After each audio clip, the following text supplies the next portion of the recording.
Hmm?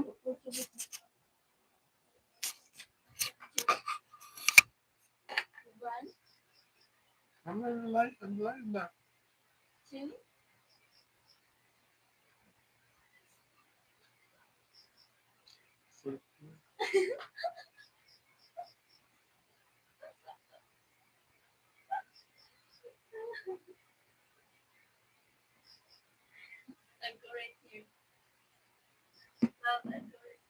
Hmm. Right.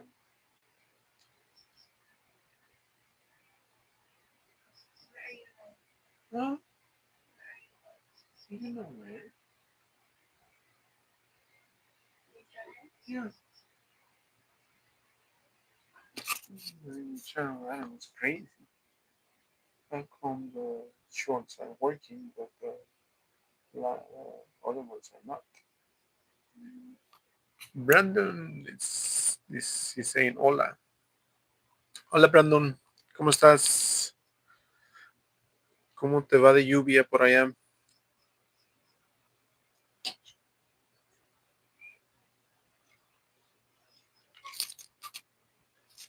Make sure this. Where's the charger?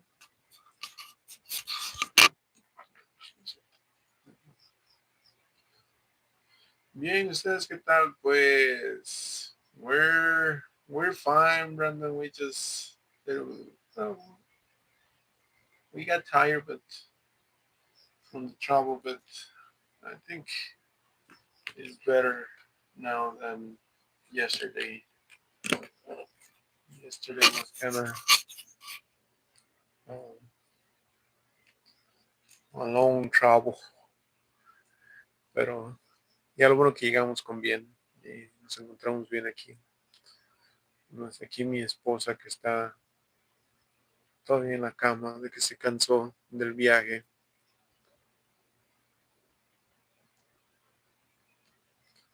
Pero no, lo bueno que todo salió bien y ya sí me dieron la visa. Y por lo menos que ya tengo un año sin que preocuparme de eso.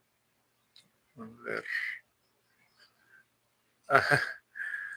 Pues no tanto el jet lag, porque nomás es una hora de aquí a allá. Digo, es más ni, es la misma, tiene el mismo tiempo, es la misma hora de aquí. Right?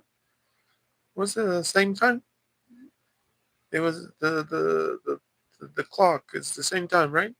Philippines with yeah. So they have the same time. So even as far as watches, we stayed on the same time. Super, te preguntó algo el oficial de inmigración. Sabes que a mí no. He didn't ask me, but my wife, she got the questions. I don't know. Brandon is asking me if the immigration officer was questioning me. I said, no, I didn't get. This is my wife who got the questions, and I told her she was gonna be the one that gonna be questioned about. But it wasn't that many questions, just a few. Like when did we get married, and is it true that we're married? Well, that's chicken. Yeah. Pero yeah, Brandon, it was uh, one thing that we didn't do. It was to fill up that e-travel card. Yeah, my wife told me, but I said I don't think I need to make sure that we didn't need to do something else. But yeah, we need to do that. I asked the guy when we arrived. I said you need to fill up the card, but the e-travel. The good thing is that we did one for both. So Brandon, what type of visa did you get to work? that's no more renewals for 1 year. Yeah, And that's a good thing. And you know, with a big saving. yeah, it's a big, huge saving. And This opportunity is maybe for you. with the what is it called? Just leave it, right? Um, with that new visa, I don't have to worry about that for. And then what we spent on the trip basically was worth 2, 3 uh, renewals, so that's a good thing. Oh, right now, I sent a text to Robert because Robert he might benefit from that one too. I checked on it and he doesn't even need to get married because of the baby. With the baby, he can do it.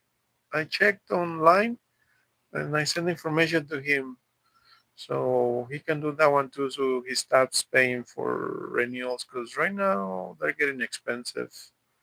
Um, so he might do it too. Hopefully he has the money, but it's gonna be hard because same thing. He needs to go with his wife and the baby abroad.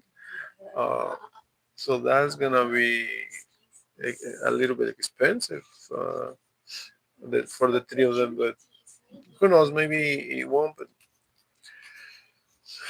I know right now his daughter is a newborn and they cannot go too far with the baby, so it's kind of difficult. So who knows? But I did send the information for him, so in case he wants to do it. But anyway, what about you, Brandon? Are you ready for your trip? Great in January when you receive your marriage certificate, you could apply for residency. That's the next step, and yeah, maybe in January. That's probably when we're gonna be ready for that. The residency, because we need the original document for that, and the original. Who knows when the PSA, right? Is the one that's has that one.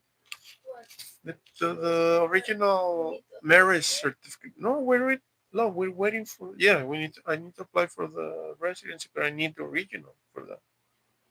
And the original, who knows how long it's gonna take. Uh, but yeah, Brandon, we for now we're good. So we're just gonna focus on what's next. And right now it's the Christmas party. We're we're working on that, and we'll see how it goes. And um, but those other projects are for January, February, and we've been talking about uh, um, my wife. She wants to go to Manila, and also I need to accept. I want to go to Manila after you come back because I'm craving that buffalo salsa so much. I'm thinking with two, Brandon, two of those salsas. I'll be happy with those two. But not the little ones, the big ones, because even they're not demanding. They're cheap. They're really cheap. The only issue is gonna be the weight. Um, oh, you know what happened to us over there when we arrived? Good thing that I I told my wife let's not go too heavy on clothes on the luggage because the weight. So we went under the limit um, because I was planning to, and we did bring some mostly a lot of candy and culture shock. Well, yeah, but that's everywhere. Everywhere you go, you gotta go. Well, mostly because of the religion, the customs. Yeah, you kind of get shocked when you go there for the first time, and um, it's new things. Yes, I'm so excited. One day closer to my motherland. My family is also waiting for me and my asawa. Sure, before my departure to Mexico or when I go back, we can meet in Manila. Uh, yeah, Brandon, we wanna go see you after you come back. And oh, I was like I was telling you, the we travel light. We took just two small luggages, a little few clothes, because I was planning to bring snacks and candy for the family. But as soon as we arrived, the airline, this was a nice touch, a big surprise. They had a welcoming party. They had people cheering. I thought even it wasn't for us, but it was from the airline and it was for the arrival of our airplane. So just as we were coming into the airport, there was these people there cheering, and they were dressed with typical clothing of Malaysia, and then they had two big bears, people in costumes with the bears, because that's I guess the mascot of the country, and they were dancing and they were handing us gifts. They had a little box with I thought it was perfume or something, or creams. It turns out they were pepper. Uh, the the two of those, and then a little few things in there, and then they gave us an umbrella, which is pretty good. We already used it, and so they gave us that, and uh, not I'm not gonna say it's bulky, but it did put some more space in our little luggage when we were coming back. At least it wasn't so heavy, and we got room, and we were exactly because they did I didn't experience it the first time when I got here. That in never just I think just Tijuana, but in China they were not even paying attention to the weight of your luggage. But just to make sure, I try not to go overboard with the wages, because if you go above what your limit is, they're gonna charge you, and I didn't wanna be paying charges for that. So we went below, and then with the things, oh man, we got lucky. And then the way we set up everything the night before we came back, the weight was exactly. Her luggage was 6.9, mine was 6.8. Like we had room, no room for error, and we didn't pay because exactly what we needed, and uh, I didn't have to pay extra, so that was a good thing. Um, but I kept thinking on the way back, oh, maybe the airline did that on purpose. So, they put, because most people, that's what they do. They measure. I did that the first time. I was checking the weight to make sure that I was right there on the limit. And a little bit of weight, it will just crash your plans.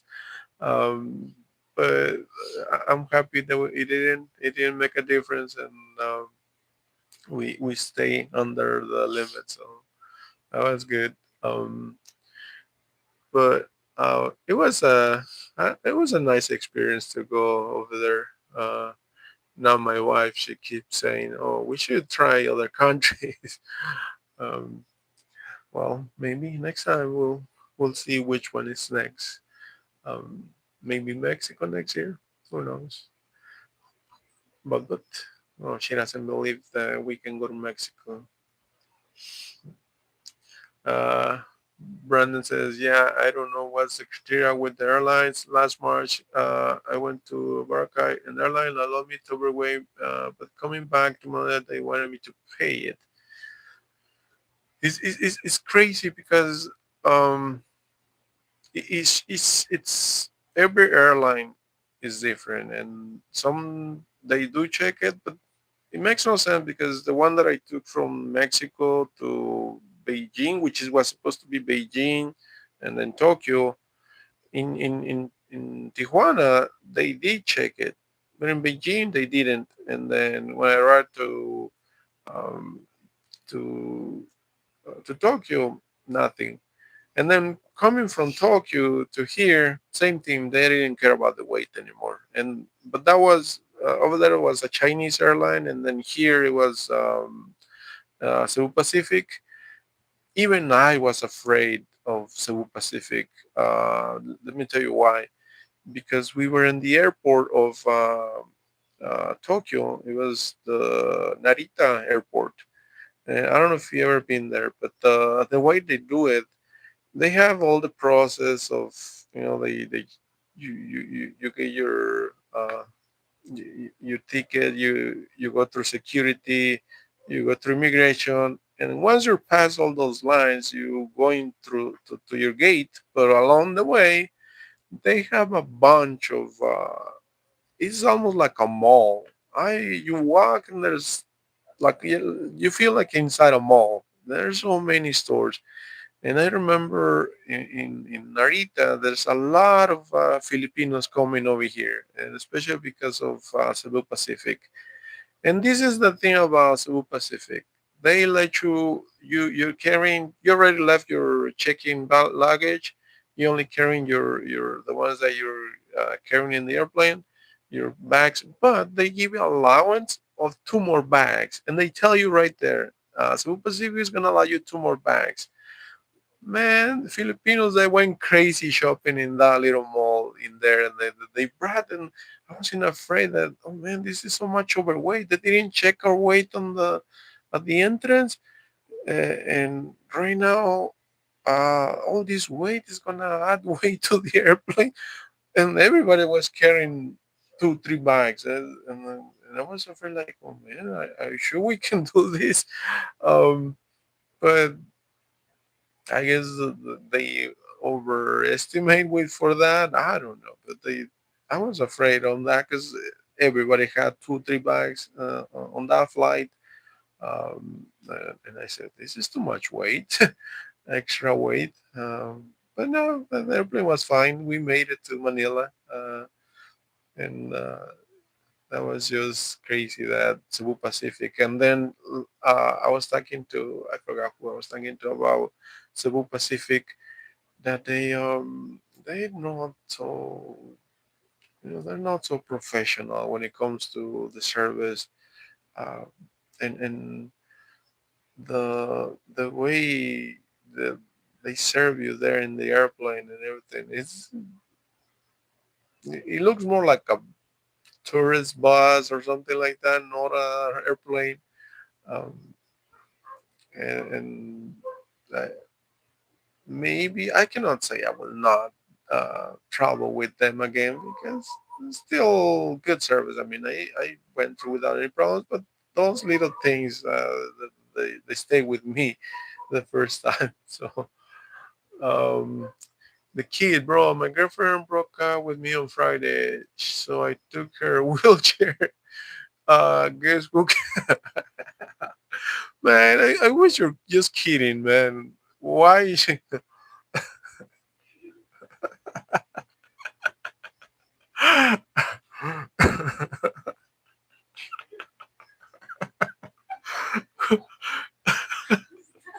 don't know. It's a kid.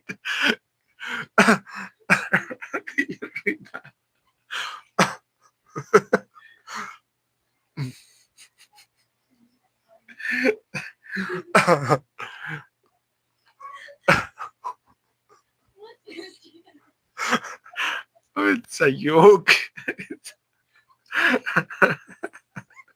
That's a good joke, man. But you shouldn't be.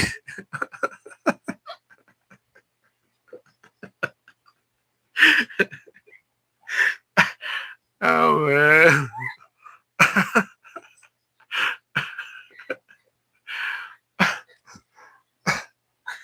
that's crazy. Yes, that's a joke.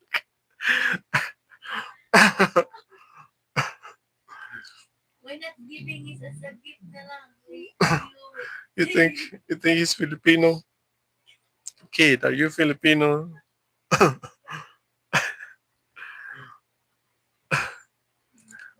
on, man. Nah, it was a joke. I hope it's not true because we're laughing about.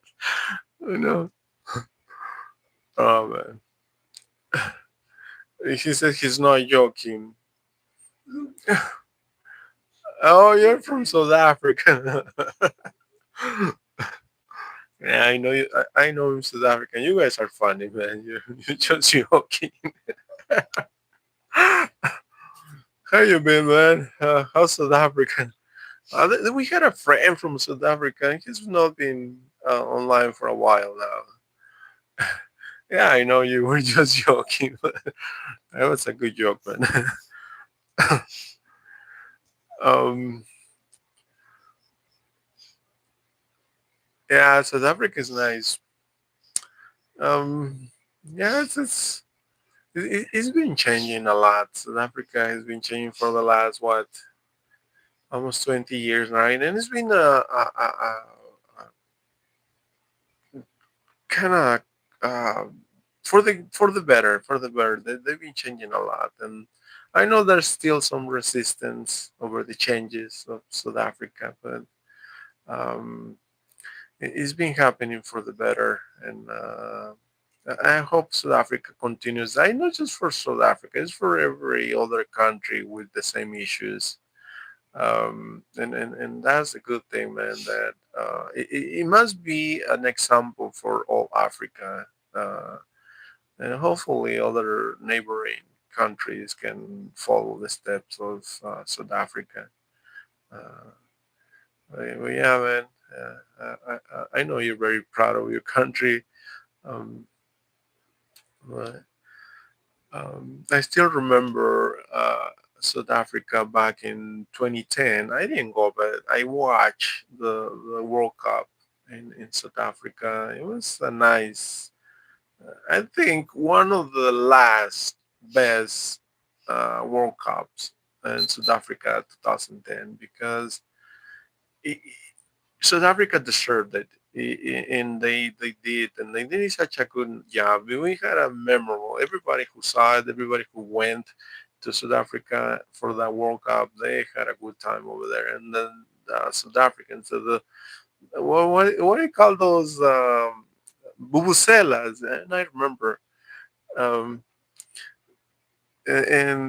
and then those are some I remember even after that around the world many stadiums copy that and well now most of them they forbid the entrance to those because they're so noisy, but back in those times it's something unique of football. I don't know why they forbid them.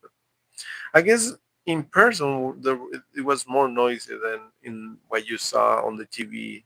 But yeah, even on TV you could see that they were noisy. Yeah, and I remember those the bubuselas and and the controversy. Well, that was FIFA. That wasn't nothing to do with South Africa. The ball. What was the name of the ball? I forgot because they give names to every 4 years the ball that they had. Um, and that ball it became in the first few games that ball well it was supposed to have some crazy movement but not as much as what we saw um, because it was light and it was full of gas. I don't know which gas they used differently that it made the ball go crazy on the shots, and a lot of keepers they were not expecting that, and there were a few. I remember I forgot which team. It was one of the most memorable moments in the first part of the games where this keeper he was expecting the ball somewhere and then he just bounced, made this crazy bounce, and then he went inside. And come on, you're talking about a professional keeper, and even for him, that crazy movement of the ball, he wasn't expecting it, and he made in the news back then. For football fans that we follow football, it kind of was. Right now, the balls are not much into the scene anymore, but back then it was like. But every World Cup has their moments, and for South Africa, that was it. But aside from that, the whole tournament, it was a good tournament. I watched the final, and yeah, I think everybody wanted to Spain take the cup, and they did, and it was a nice one, and for like I said, for fans, it was a memorable one. Uh, Well, yeah, man. Congrats on your country for doing that. What else? Uh, we got 5 viewers. I don't know. Love, are you one of those? By the way, kid. Uh, yeah, and now next year it's gonna happen in my country, in Mexico. Well, it's gonna be a three-country tournament: Mexico, U.S., and Canada. So most of the games are gonna be in the U.S. Some of them in Mexico, others in Canada. Um, a new format. Who knows how it's gonna happen? Because right now I'm following the World Cup under 17 years old, and that's the format that they're gonna use for the adults. Um, and I cannot say how it's gonna happen, but some it's obvious that some teams are just gonna get crushed. Those little teams that never been to a World Cup, and then they're gonna be matched against big powerhouses. And it's exactly what's happening in the under 17. You have some scores that are crazy, 7, 10 goals a game.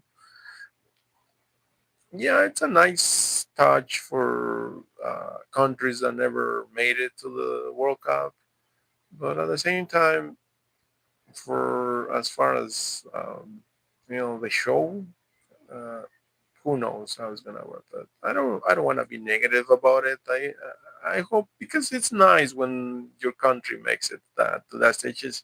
And I'm talking about countries who are big fans of football. I know they dream about their nation being represented, being in the World Cup, and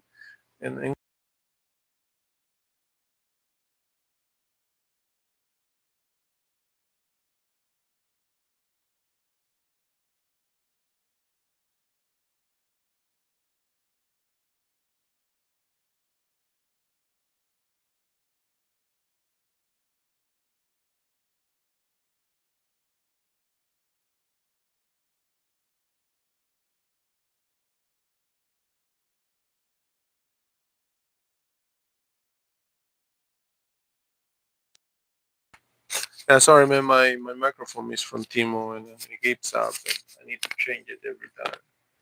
Um, but yeah, you know, it's gonna be a nice experience for those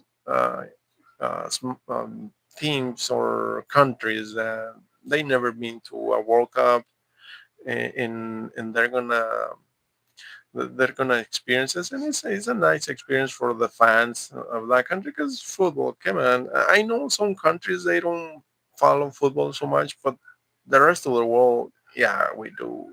Mexico, now the U.S., even U.S. are becoming big in football. Europe, Africa, and right now I think the only countries that are not so big it's here in Asia. But still, they got some good teams. Like right now, man, Japan and South Korea, they're giving good matches. I saw Japan the other day. I think it was Japan who played Brazil, and it was a friendly, but still they won that game. I didn't watch it, but it was interesting to see that nowadays Japan or South Korea, they're not so easy to beat like probably 20, 30 years ago.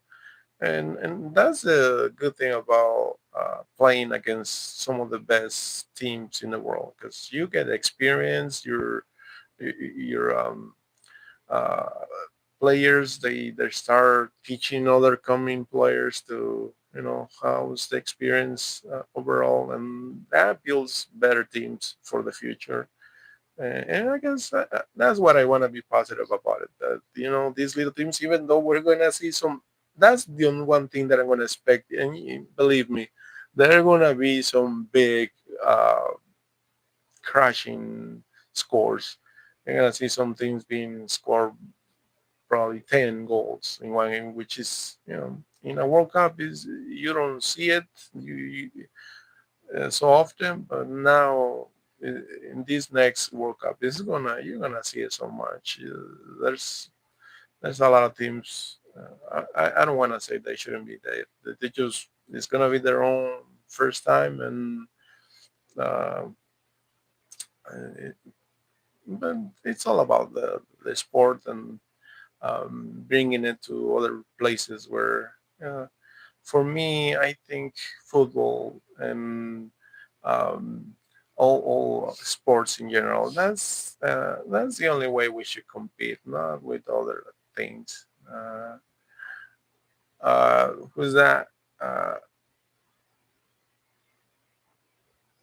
it says Choto Nano officials is asking Messi or Ronaldo. Oh man, that's the question of $1 million.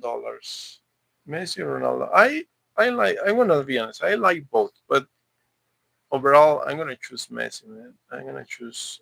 If you ask me that question like that, then just Messi. I'm gonna say Messi is a more complete player. He's got more talent.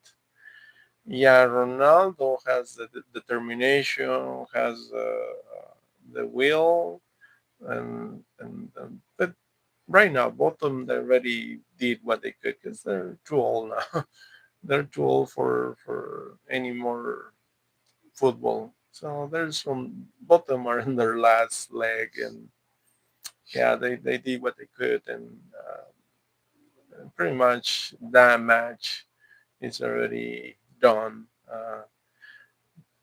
I know the world is divided. They're gonna say some people are gonna tell you, "Oh, Messi," others are gonna tell you, "Oh, Ronaldo," um, and it's not about that. It's about because between them, if you search, if you check, they respect each other and they like each other, and um, it was never and that's how it's supposed to be. It shouldn't be like who's better. It's about you doing the best that you can for yourself, and that's what they did. That's what they do.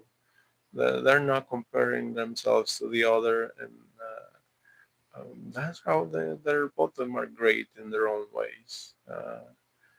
Yeah, there were sometimes matches where they had to be one against the other. And same thing. Sometimes Messi won, sometimes Ronaldo. So it was a nice match to see over the years. But anyways, guys, we've been here 3 minutes. I don't know who's still online, but we're gonna end the live for now. We'll come back tomorrow. Thank you for watching, and we'll see you again. Have a good night. Bye.